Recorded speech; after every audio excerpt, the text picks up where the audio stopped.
Welcome to the Average Joe Movie Show. I'm Matt Wallace. Andrew Brown, how's it going? That's on me. I did that on purpose. This is Andrew Brown. We got Shane Scantling on the webcam / producer. We also have Zach in the background here. Zach, can you say hello? Hi, Zach. I don't know if we heard him, but we got him here. So we're going to be previewing the Northman. We're also going to be talking about the new Thor Love and Thunder trailer. And we got a little game for you today. I'm looking into the camera. I'm looking at you. This is the Average Joe Movie Show, and I'm super excited. That was supposed to be the intro. I don't think it worked, but that's okay. That's why we're here. But Very great. so we have the Doctor Strange Multiverse of Madness coming out in 2 weeks, right? They just dropped the trailer today. What's today? What? April 18th. April 18th. They dropped the trailer for Thor, Love and Thunder. Love and Thunder, right? And it looks pretty awesome. I'm a fan of the Thor series.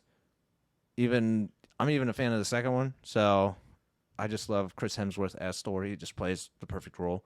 You know, the casting through Marvel was spot on through 4 phases, and I'm all about it. And with this new trailer, it's got Taika Waititi is back after doing a stellar performance with Thor Ragnarok, which is ultimately in my top 3 or 4 for best of Marvel movies. So, and I think they were using Led Zeppelin "Immigrant Song" for the last movie, and now they're using Guns N' Roses' Sweet Child of Mine. "Sweet Child of Mine," Which I think was a much worse choice. But I agree. I didn't like it. I neither did still enjoy, if they put it in the movie to where it works, because in Thor Ragnarok they used that song in the movie, and there's a bunch of changes of, if you've seen all the Marvel movies, you notice that he has his eyes back because he loses an eye in Thor Ragnarok. There's obviously he's not fat anymore. That was always good, and now he just doesn't want to be a superhero. So I'm not gonna dig into. I'm not one to dig into kind of sneak peeks, Easter eggs kind of thing. But it just by the looks of it, first thoughts were they look pretty good, But you've never seen them, and now knowing kind of what Thor looks like, are you lost? Or what were your first? Well, my only experiences with Thor are all the Avengers movies, and I've always liked. Oh, him you've seen those, and I love Loki. I love I've seen all the Avengers movies. Just haven't seen any of the Thor movies, and this trailer for this one just threw me for a loop. Just the tone, the tempo of it is not like anything. It's lighthearted. It's not quite like anything I've seen in the Marvel universe. Maybe like Guardians of the Galaxy, because there's a lot of humor and stuff. Yeah, and they're blended into too. those stories. Yeah, I guess I just didn't expect the tempo to be the way that it is. I thought it was just going to be badass Viking gods at war. That was the first 2 movies. Yeah, okay. Most necessarily the first Thor movie was very Viking. What's the mythology around Thor? Norse mythology. Yeah. So there's a lot of that inside. Who plays Odin? Who played Odin? Anthony Hopkins. Anthony Hopkins played Odin. That's awesome. And obviously Loki. Sharon Stone played the mother. Sharon Stone, was it Sharon? What's her name? Do we know her name? It's the Average Joe Movie Show. We're really good at this. I mean, there's so many goddamn people in the Marvel. I know, right? You know what? There's actors and actresses in this movie that you can. You know who I'm talking about, right? Zach? We got the face. Everybody, huh? Rene Russo. That's I haven't seen it, so I get a pass on this one. Drew, how did you not know that? Did you not know Clint Eastwood was in the movie? Clint Eastwood's in it. Oh, Yeah. wow. That's awesome. Plays the man with no name, right? Yeah, he's not in it. You would have saw it probably immediately if you knew he was in it. For sure. Yeah, he plays Odin too. He just walks around with his fucking pecans. Whatever reference to that last movie he made, I forget. But yeah, I just say that fine. I thought it was kind of lackluster. It's a teaser. I did, I did like I didn't like that it looked different, and that was my favorite thing about Ragnarok is it wasn't just generic superhero, strong guy beat up strong bad guy kind of thing. Right. But it just felt like Maybe it's just because it was a teaser. Maybe that's what it is. We don't know too much about it. We don't know what's going to happen in this next Doctor Strange movie that might, because Natalie Portman plays a Thor in it, and we don't know why. Is it multiverse related? Is it, he's given up and now she's next because she had the ether in the second movie? I'm not sure. I guess that's what they're just focusing on, like the love aspect of it. They didn't actually show any sort of story arc, like any menacing, like any challenges or anything like that. It's not that kind of trailer. I thought they were gonna do literally just teasing world trailer. I figured they'd do what like almost all trailers or teasers would do, and like at the end they showed like some badass thing. Yeah. Well, they showed or something. I mean, they showed Natalie Portman as Thor. That was the big thing. What's she gonna look like? It was ever since she was cast and she was lifted in Mjolnir or whatever Mjolnir.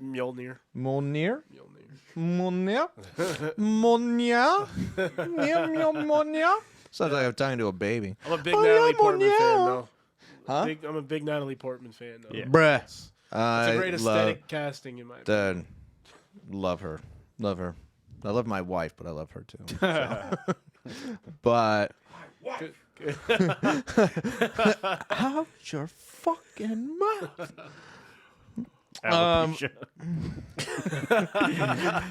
Dude, clip of the week, dude. Everybody came up to me by the way. I still with laugh that. every time I think of it. Dude, it was a fucking perfect thing too. It was a perfect storm of a joke. It was Did you even mean to, or did it just like slip out wrong? And it just was so super fitting. Okay, Yeah. I was like, that was great. Yeah, it was just like instant. That's why he's a comedian, friends.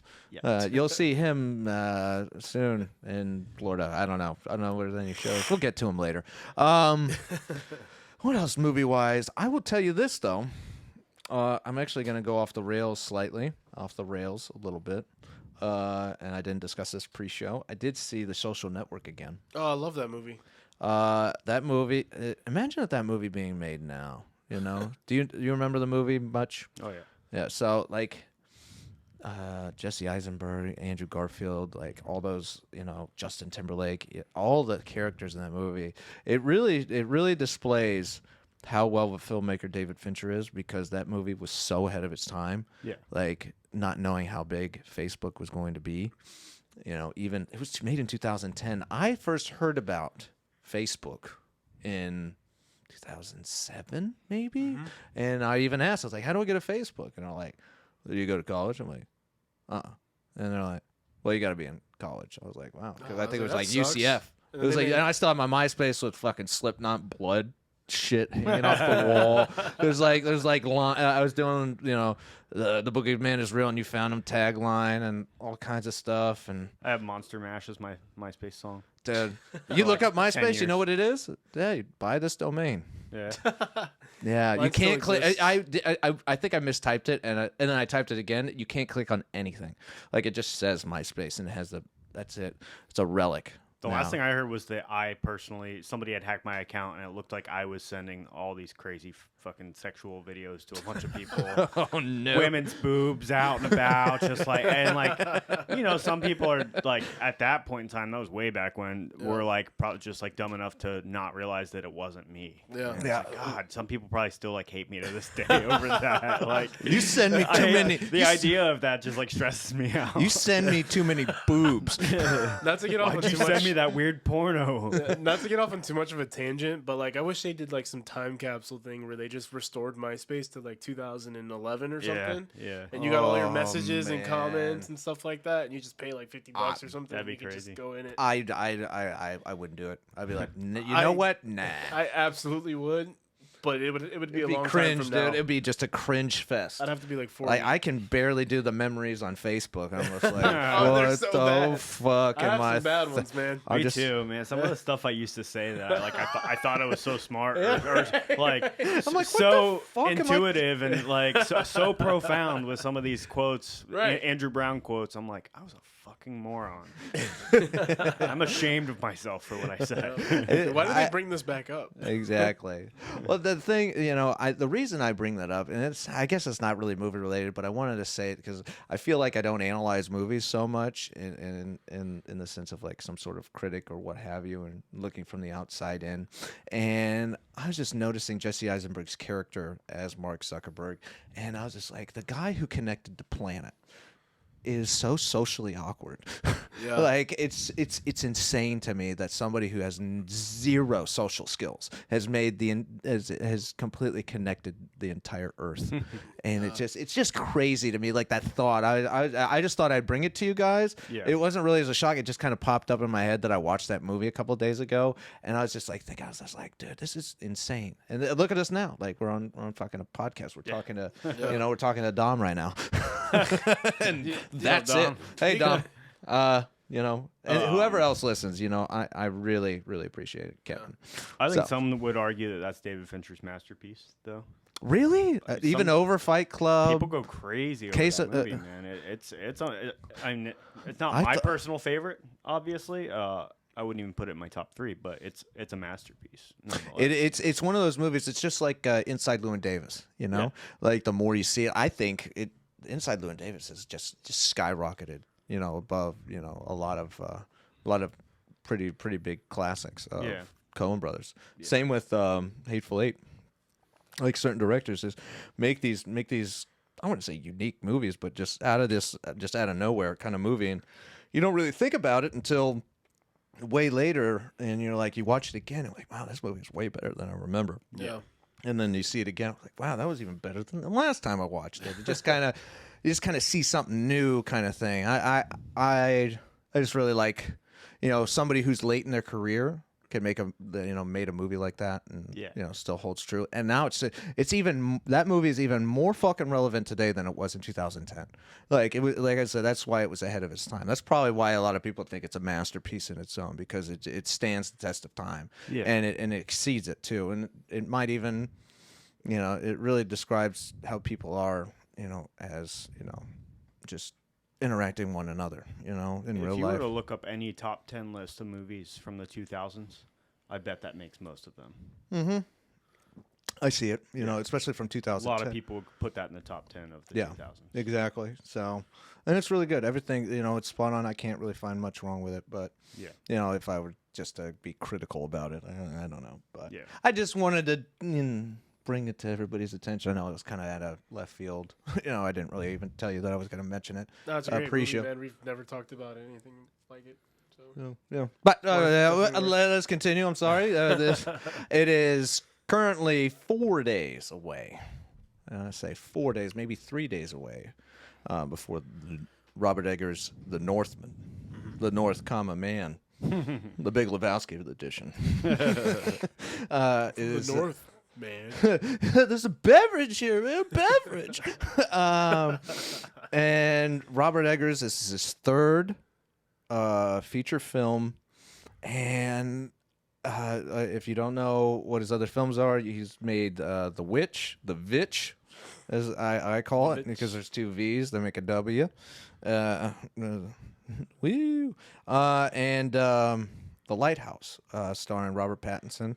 And Willem Dafoe, Locked in the Lighthouse. Which I was trying to watch the other day, and I downloaded the 2016 The Lighthouse. What's that one? It's the same movie. It's just like the BBC special version.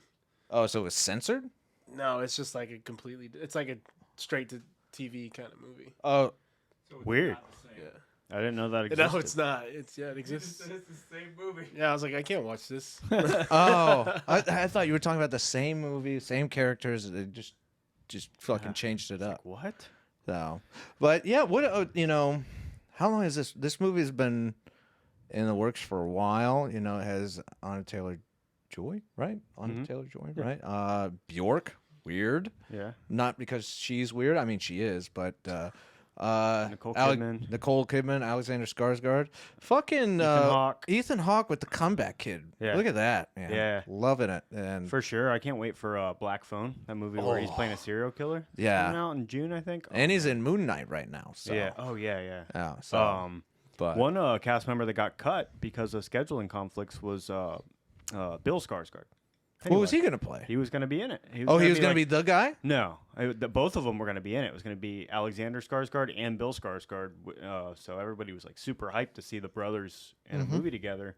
And I guess Bill Skarsgård was pretty devastated that he had scheduling conflicts. It didn't work out. They've been filming this. They started in 2020 filming this. Yeah. And there was a lot of problems due to COVID shutdowns. Of course, you know that's always shitty, man. You know, and I'm glad we're getting out of that phase. Like movies are coming back. There's a featurette on Top Gun Maverick that I showed you guys. Yeah. I can't fucking wait for that movie. Doctor Strange is coming. Bob's Burgers, which I know you've seen the the preview probably 100 fucking million times now. I'm so sick of seeing that preview. I looked up the budget for Northman. It's like 80 million, 90 right? million. 90 million. That's a lot. That's quite a bit from. The Witch was 4 million. The Lighthouse was 11 million. His third film. He's not even 40 years old. I think he's 38, 39 years old. And there's a reason why they call him such a visionary director, because he truly is. I can't wait to see somebody as capable as him with $90 million.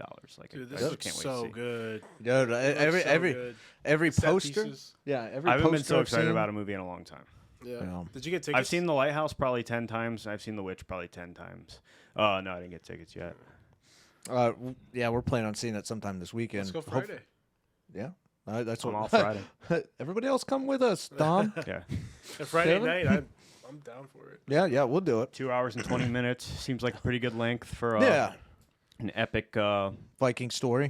Viking story. I feel like it's going to do very well. My expectations for it, excuse me, are very high, at least with box office, because the marketing has been fantastic with it. Yeah. You know, they released the movie 3 weeks ago in Europe for screeners, and and it got rave reviews. It's fresh on Rotten Tomatoes right now. You know, IGN calls it a masterpiece almost. You know, or wait, no, they say it's an 8 out of 10. So, and there's just Still very good. yeah. So I mean, for IGN, you know, who only sucks the dick of Marvel and a shitty ass video game, you know. I just hope it fires on all cylinders like I think it's going to. Did you ever watch Vikings, the show? No. Yes. Any of you guys? Yes. I loved it. I love that kind of shit, man. I love it. Yeah. Ragnar Lothbrok, like, dude, I was all about that when it came out. Did you watch The Last Kingdom? No, but The what? I plan to The at Last some Kingdom. point. Oh no. I just enjoy that kind of stuff, and I hope that it meets like that level of brutality. What Stuff that's are in that show. Yeah. I know you're kind of getting into it now, but what are your actual expectations for the film? Like, what are you expecting? Something super bloody? Definitely bloody. I heard today that there's a scene where Alexander Skarsgård defeats somebody in battle, bends down on the ground, and rips his throat out with his teeth.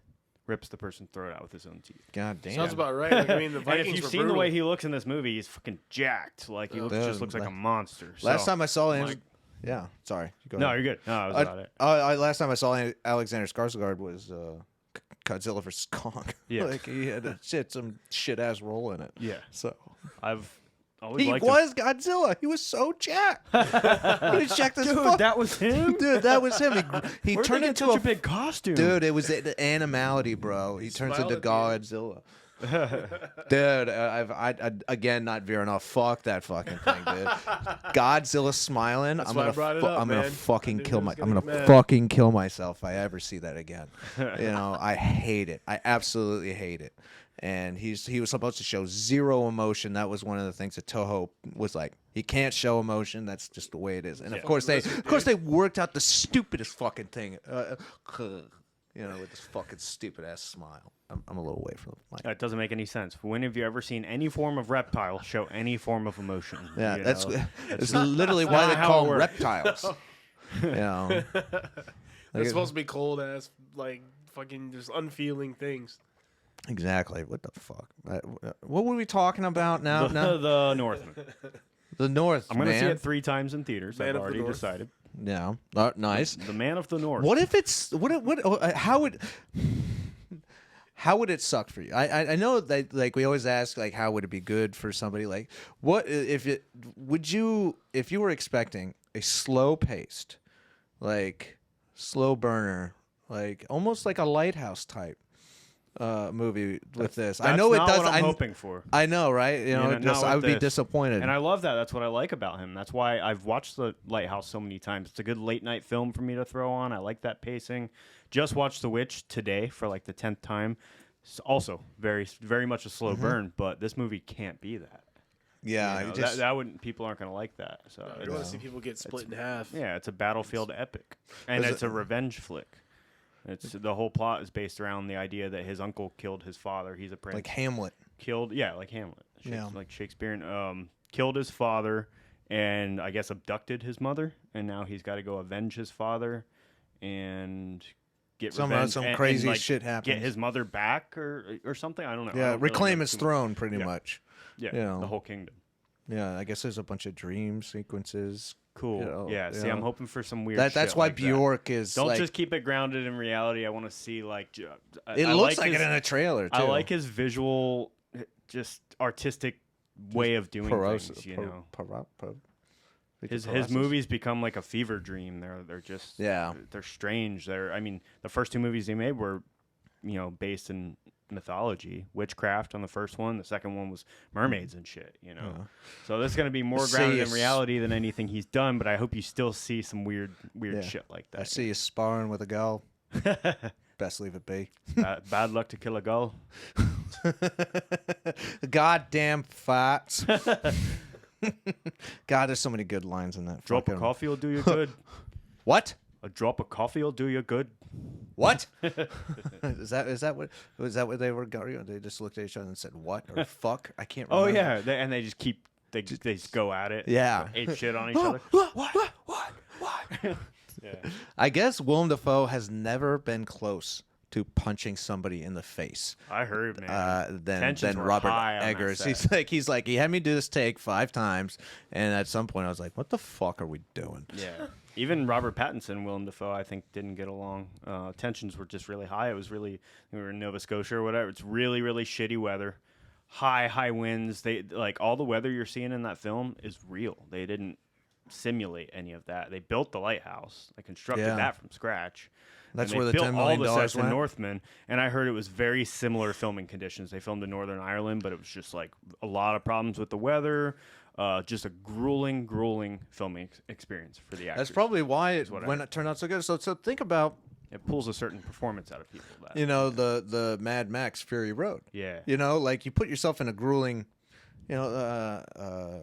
landscape. Yeah. The same thing with Apocalypse Now. That's what I was gonna say, you just go fucking insane. You know, it was brutal, but he didn't want to shoot anything through green screen. He didn't want anything like that. So it was just amazing that he's like a John Carpenter of like atmosphere. He's always been that way, and that's why I always appreciate, even though I don't really like the Vitch, I love that he can capture the period. Yeah. He can capture the moment, and the way he worked. He's a very technically savvy person. How he made The Lighthouse black and white. Like if you listen to his documentaries and stuff like that about how he did that, it's just like that's great. He's got a good team he worked with. It's the same cinematographer. It's the same editor, same team of people that have done his first 2 films. I think the only thing that is different that I saw is the composer who did the score for his first 2 films. I love both scores. They're so weird and eerie and unsettling. So I'm anxious to see what this one's like, but it is a different composer. Other than that, it seems like it's pretty much the same team of people, a lot of the same actors. Mm-hmm. It's like almost like Quentin Tarantino-esque, get the same everybody. Yeah. He reminds me of Darren Aronofsky a little bit too. Like I feel like they're like where he started out and where I think he's going to end up. I think he might sort of follow in his footsteps a little bit. Do you think he's only going to get, like, say the movie is as good as you expected? What do you think his aspirations, head? Because he's, from what I understand, he's making Nosferatu. Oh my God! With Willem Dafoe. Yeah. That's just yeah. That's in apparently. I don't know if it's confirmed. I'm sure he's working. I saw like an advertisement for it, and I thought it was fake. Honestly, I still think it's fake, but I just like. But what if it's confirmed after the Northman? He goes through. Oh my God, dude! He makes a Nosferatu movie. I literally can't think of a better direction he could go in after this movie. It'd be awesome. Like just get into those like. He almost feels like a Jordan Peele type. Yeah. because has such a unique style that can really translate into film very well. He knows the filmmaking business. He's very well educated in film, and even pulp culture too. And that's why I think that Jordan Peele does so well in it. And I think Robert Eggers is in that kind of same realm. It's Ari Aster. obviously like two different sides of the the spectrum, but I feel like on a sense of just like the rising stars I coming. group Robert Eggers, Jordan Peele, Ari Aster, and Alex Garland. Because he's now directing movies. He's only made two movies, but he's been writing for years and years. But I think that those are true visionaries. They're going to be like for this time period, our George Romero or Wes Craven, Tobe Hooper. They're going to be those guys, and they've actually kind of coined a new term, and they're calling it elevated horror or something. Don't ask me what the fuck that means, but apparently Robert Eggers' brand of horror is elevated horror. I don't know. Yeah, I even so, it's like just because it's a slow burner, and it I wouldn't even call it meta. Well, maybe not Robert Eggers, but definitely a lot of Jordan Peele. Yeah. He's more of that. Again, I keep mentioning his name, Quentin Tarantino, but for a lot of horror, because he makes a lot of homages in his films. That kind of relates and translate well into his own story, like bits and pieces of like Hitchcock to, even David Cronenberg and what have you. He's grew up with all these people, as well. Steven Spielberg, what have you. Yeah. So, for them to translate all that into films that we really enjoy, because how we get so fucking nihilistic when it comes to like movies, especially horror movies. When Jason Blum makes another fucking stupid ass movie, I'm just like, oh great, a lot of just shit canned, what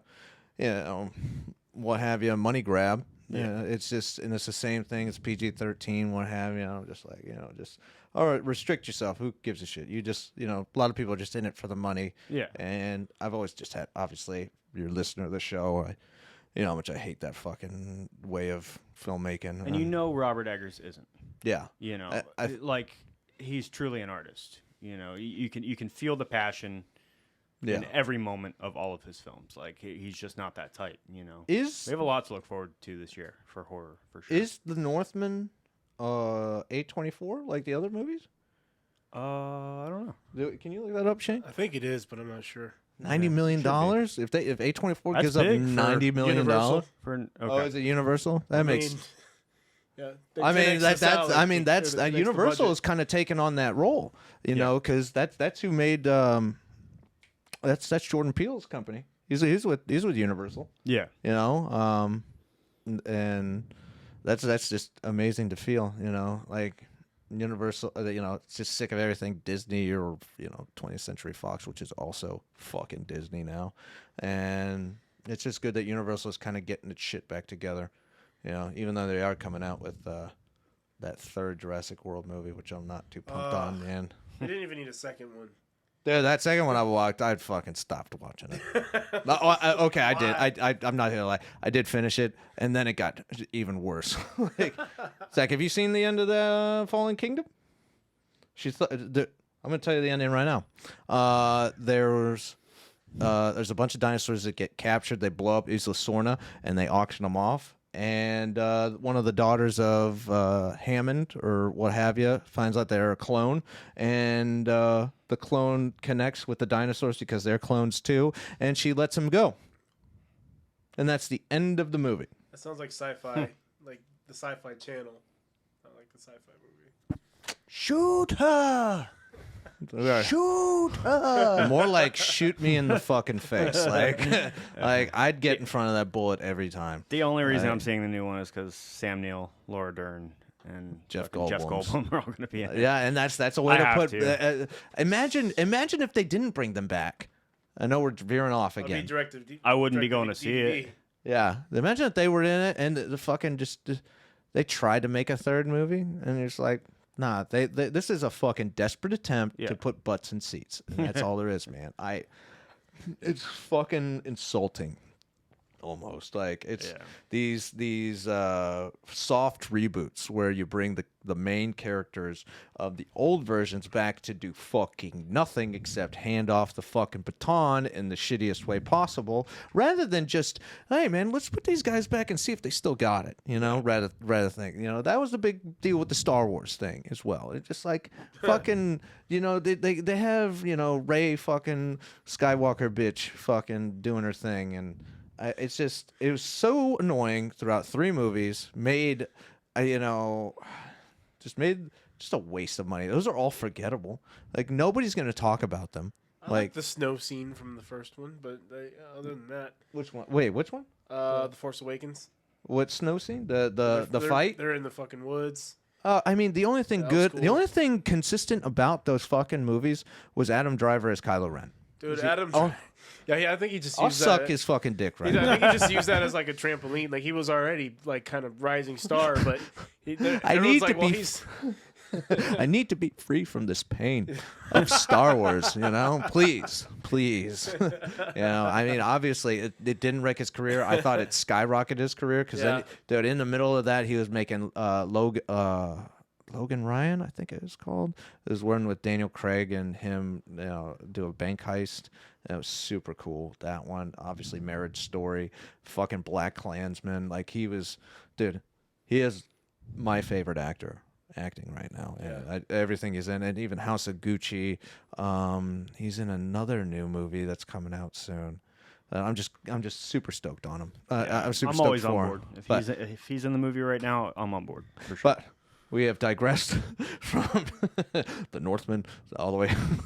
We've ended up in Star Wars territory. Sorry, we went from Vikings to space sucking operas. on driver's dick. Sorry I'd about say we that. derailed Sorry here. about that. Yes, look, it's Adam Driver's dick. Yeah, he's not bluffing. He'll do it. I hope it's this size.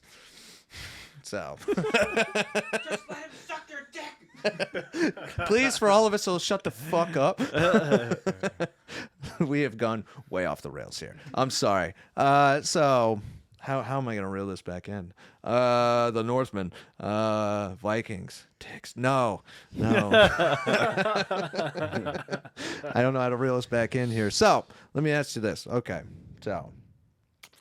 Ask you a question. I'm still stalling, by the way.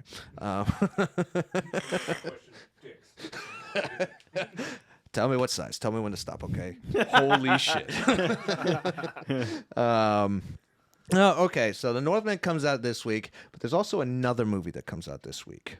And I'm super stoked on it. And I believe you are as well. I love Nick Cage. Dude. So Nick fucking Cage, bro. You know, the unbearable weight of massive talent. I finally fucking got it, by the way. Fucking damn it. And it stars Pedro Pascal, who plays the Mandalorian. And they're, from what I understand, it's exactly what you think. So I'm super stoked on it. I cannot fucking wait. I'm a huge fan. I just watched Con Air just a couple weeks ago, and it's just, oh god, it's so good.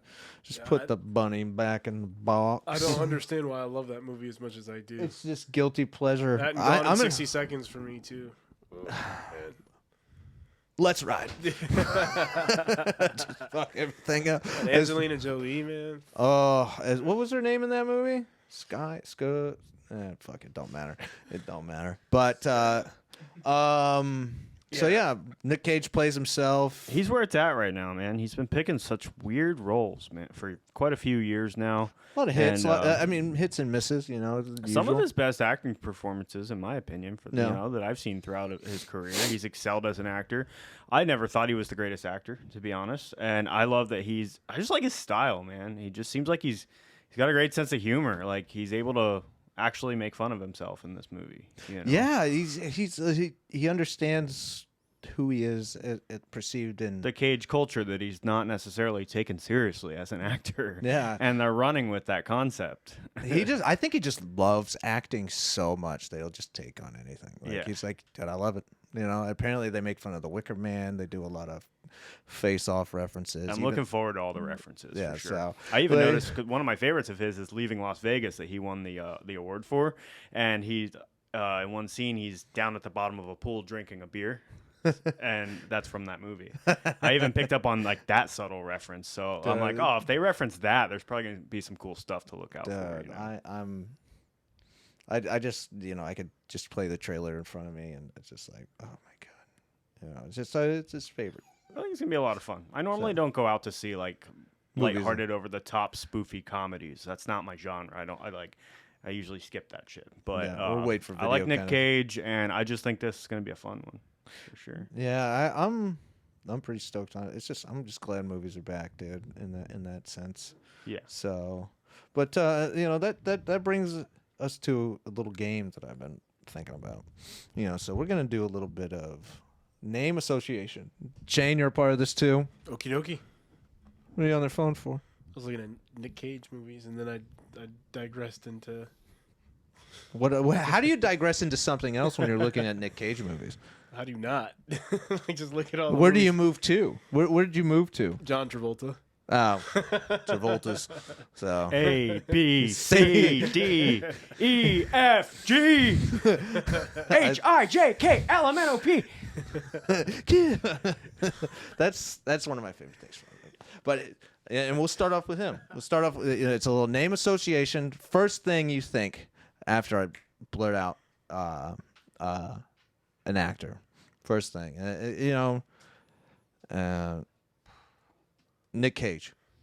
First I'm thing. a vampire. Bad actor. No, I mean an actual movie. I'm sorry. Oh, what movie? Yeah, I think of a movie that you first think of, like you connect it to this movie only. Raising Arizona. Just that, nothing else. Okay, that's good. That was not what I expected, but I should have because I know you. It's probably my number one from him. It's my favorite Coen Brothers movie. I love him in that. Yeah. Con Air was the first one that I've seen from him. So What first? I'm First just talking Nick about Cage like movie I what watched. your instant. So we'll try this again. Gone Be in Leaving 60 Las seconds. Vegas Gone- for me too. Gone in Yeah. 60 I seconds. love that movie. Okay. I start off with that one, but I'm sure it'll get pretty easy. Christian Bale. Batman. First thing. That's in your just the head? first thing that popped into my No, head. one of my buddies It's not said- my favorite. One of my buddies said American Psycho like instantly. And I was Yeah. just like, damn, really? Yeah, for me it was Batman too. That's why I just let him say it. I was like, You guys didn't think of the Newsies? You fucking weirdos. I was going to say Broken Arrow, but that's Christian Slater. All right. The Machinist came in the head after Batman. Yeah, a Prestige, what have you. But all right. Oh shit, I had a whole list. I fucking forgot most of them. Clint Eastwood. Good, the Bad, and the Ugly. Outlaw Josie Wales. Fistful of Dollars. You fuck it. Is that the only other movie you know from him? No, Dirty Harry. Oh.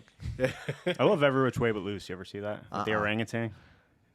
Oh, I've seen the DVD box. Those set, movies but are that's so good. So good. it. I can't believe I forgot so many of these. I had like a huge list. Adam Sandler. Billy Madison. Happy Gilmore. Oh, you get one, you bitch. Oh. Was it Big Daddy? Huh? Was it Big Daddy? The one where he's like, Yeah. yeah.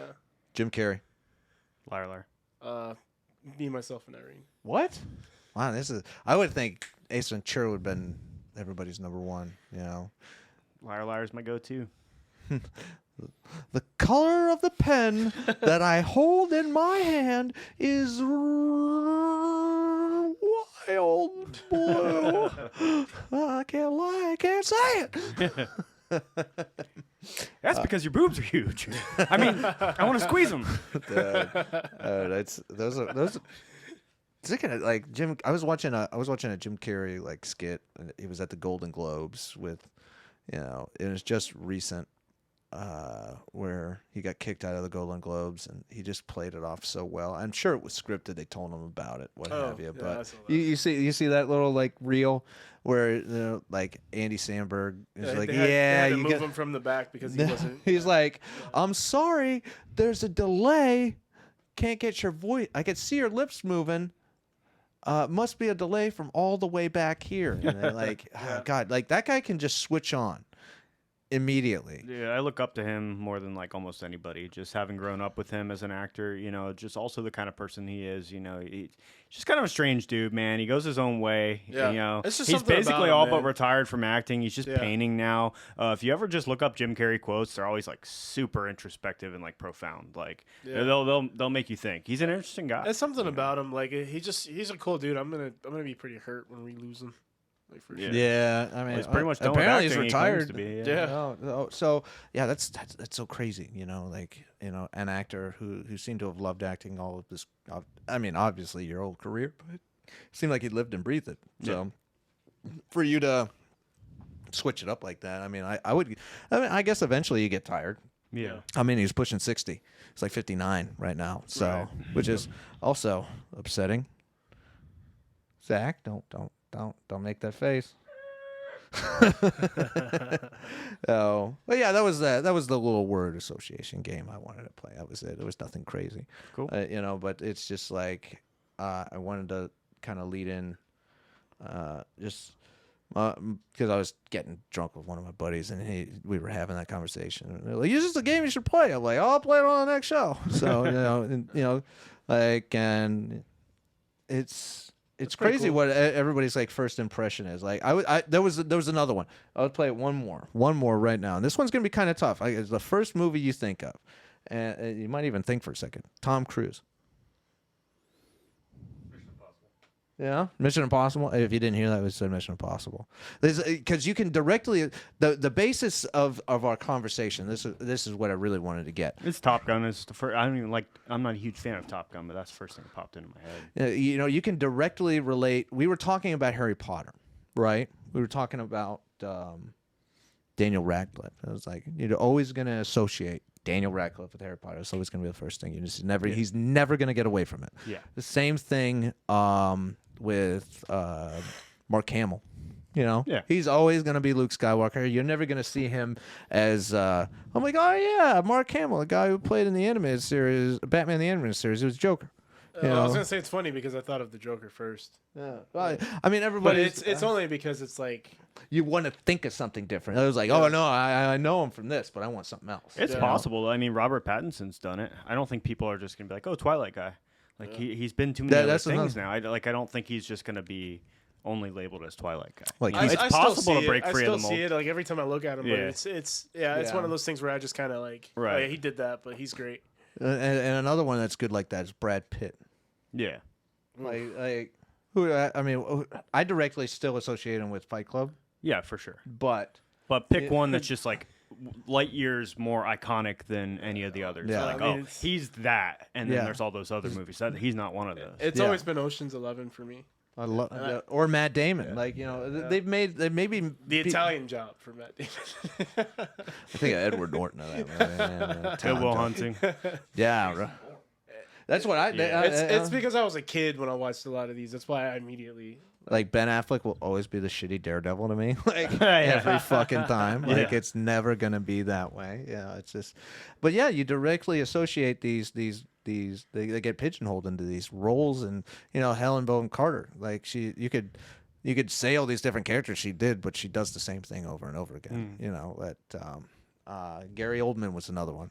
Yeah, My he buddy, wasn't even in this even my movie. buddy was. He was like, "Who?" I'm like, "Get the fuck out of here, man." Gary Oldman's one of the most dynamic actors there is. Like, man, he's been all over the place with his roles. Yeah.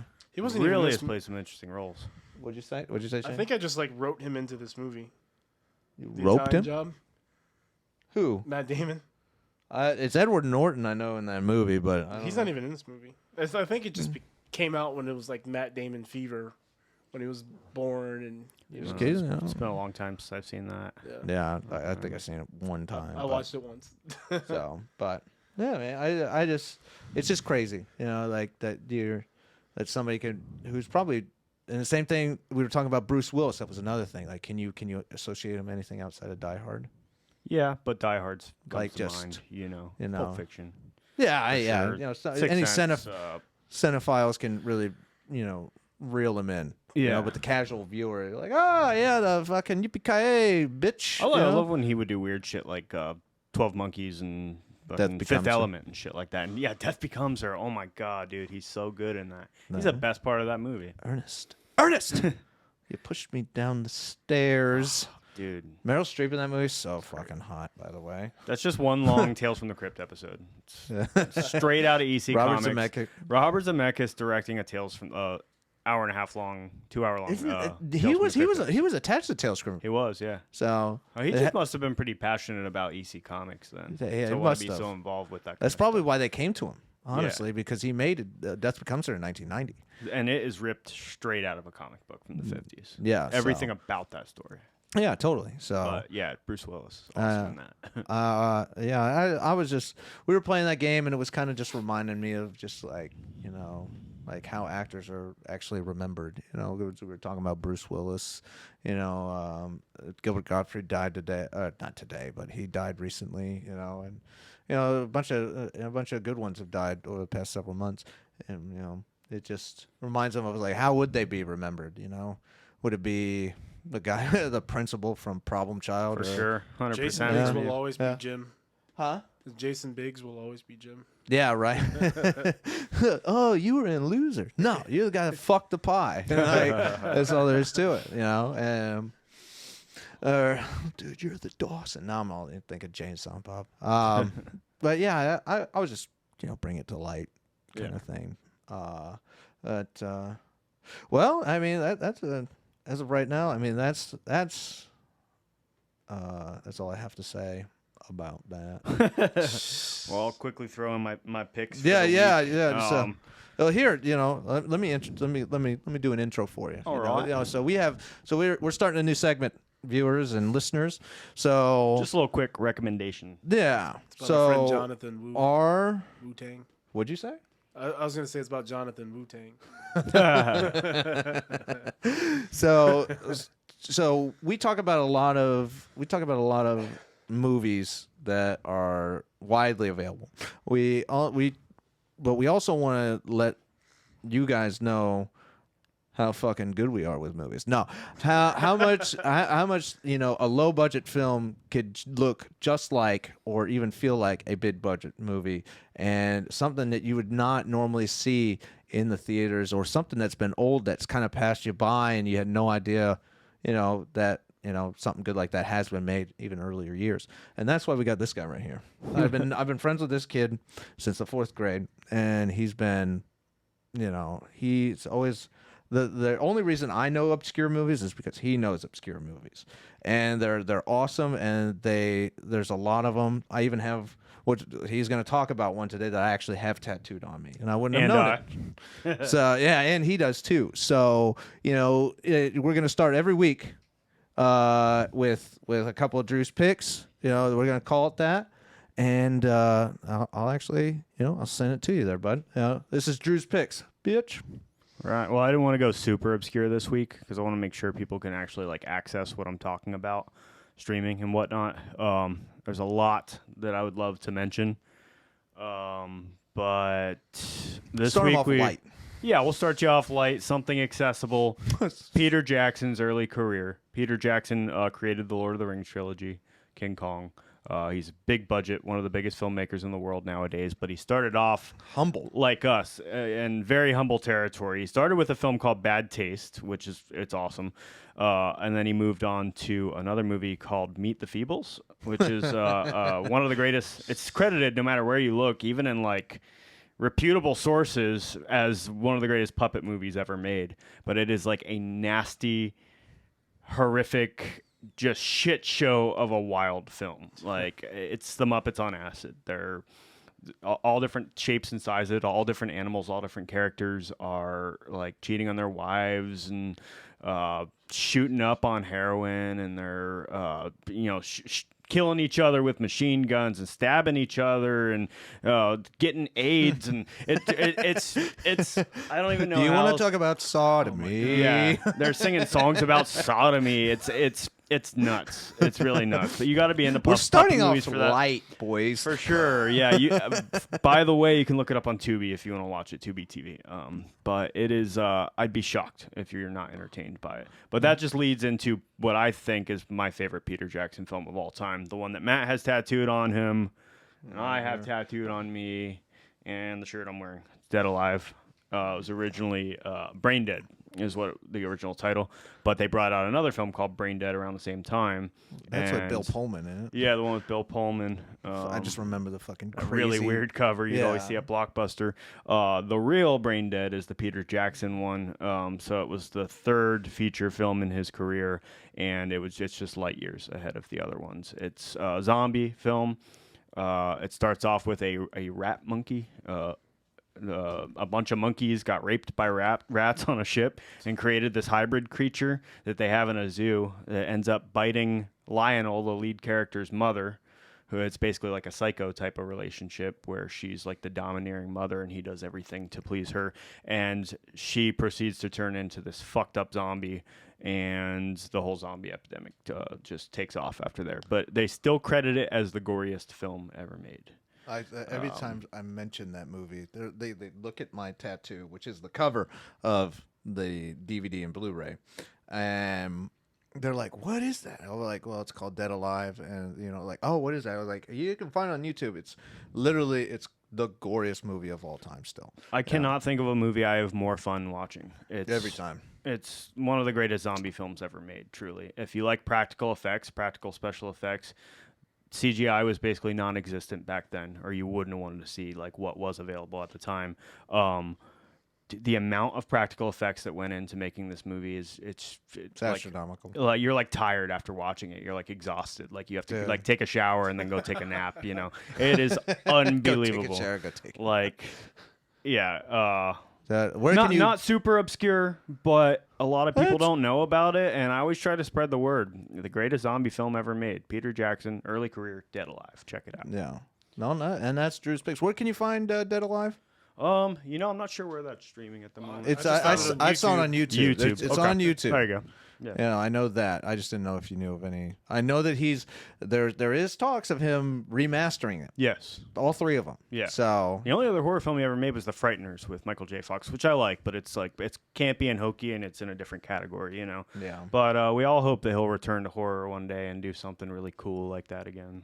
Yeah, I mean, speaking of somebody who's coming back to kind of their roots, Sam Raimi. Not necessarily his roots. I mean, he's going back to his Spider-Man roots. Yeah. He's making another Marvel movie. So, and He's another one that he started with horror, with the Evil Dead 2, just like Peter Jackson, and like Robert Eggers, who we've been talking about. Horror just seems like such a starting. fitting gateway into becoming like a big-time filmmaker. For whatever reason, a lot of people just Cheap to make. take that path. David Cronenberg's got a new movie coming out, Yeah. and he's returning to horror sci-fi territory probably- along the lines of like Videodrome. body and he's horror, been making body more gore. crime drama stuff like History of Violence and Eastern Promises and all that. But all You these know- guys started with horror, and I just that's crazy. I love that. A little fun fact for you. You know what the last VHS ever made was? You already said it. I already said it. Mm-hmm. History of Violence. Mm-hmm. Nice. I was gonna Yep, say House that of a was- Thousand Corpses. That was the last horror. That was the last VHS Huh. that was ever made. Nice. Was that movie? That's cool. After that, just so you know. It's a great movie. Yeah, I love it. But yeah, man. Check them out. You can check out The Feebles on Tubi. Tubi. It's free television, right? It's free. It's free, right? Yeah. And With then- advertisements. Yeah. Oh, fuck.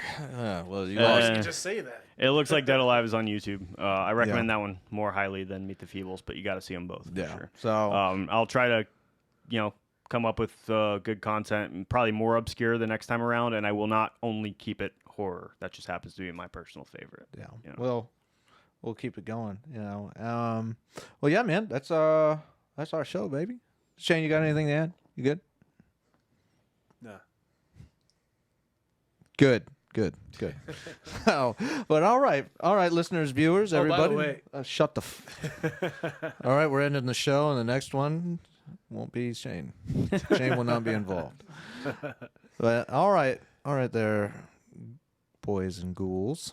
We will see you next week. We're going to review that Northman film.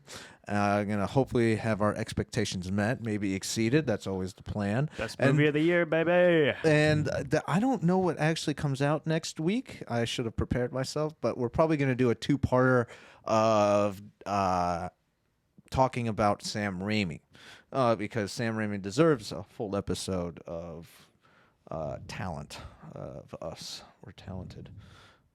Zach, I see your face. I see it moving. I reject it completely. Did you do that to the dog? No. So we're going to talk about Sam Raimi next week, and then we're going to preview Doctor Strange and the Multiverse of Madness. So the only other Marvel movie that Drew's going to be seeing. Yeah. I can't wait to see how. I hope you get it right away. But if you get lost, I'm going to love that too. I'm like, I didn't get fucking any of it. So, but no, it's going to be super exciting. I'm super thrilled about it. So BB's super thrilled about it too. She's about to cry. So, but yeah, that's next week, fellas and ladies, and anybody else who's watching. So, I'm Matt Wallace. This is Andrew Brown. We got Shane on the producer right there. He's a bitch. And we'll see you all next week. Peace, bitches.